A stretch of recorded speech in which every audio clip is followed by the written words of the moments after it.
Civil Rights Movement Rosa Parks. Civil rights pioneer Rosa Parks was born in Alabama in 1913. As an adult, she worked as a secretary on an army base and a seamstress at a department store.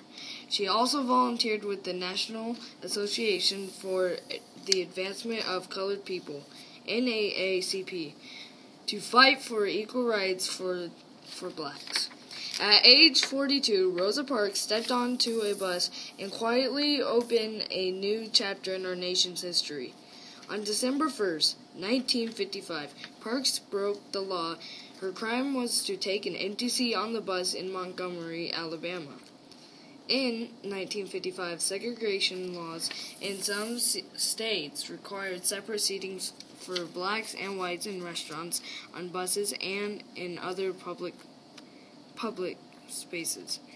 Parks stood for racial equality by refusing to move when the driver asked her to give her seat to a white man.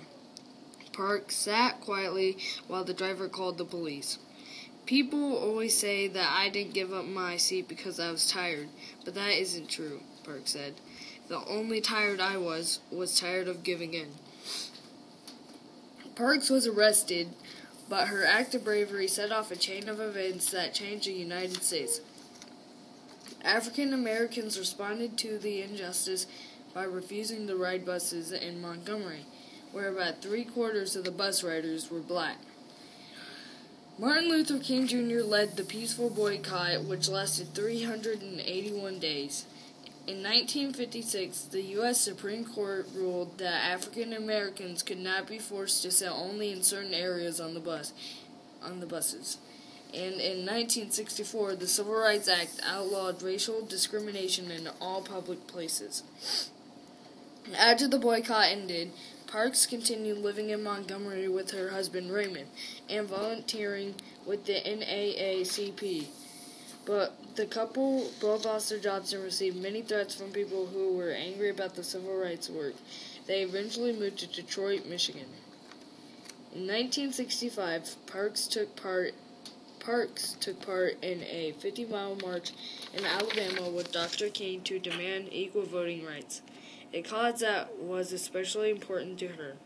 A few months later, President Lyndon Johnson signed the Voting Rights Act, which made it easier for blacks to vote. That year, Parks also got a new job as an assistant to John Conyers, a black U.S. congressman from Michigan.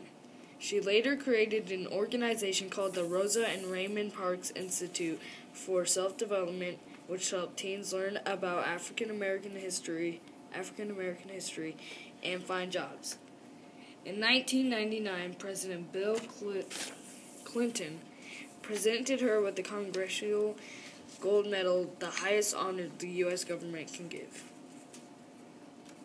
And this presentation was made by Ty, Cole, Caleb, and Porter. Thank you.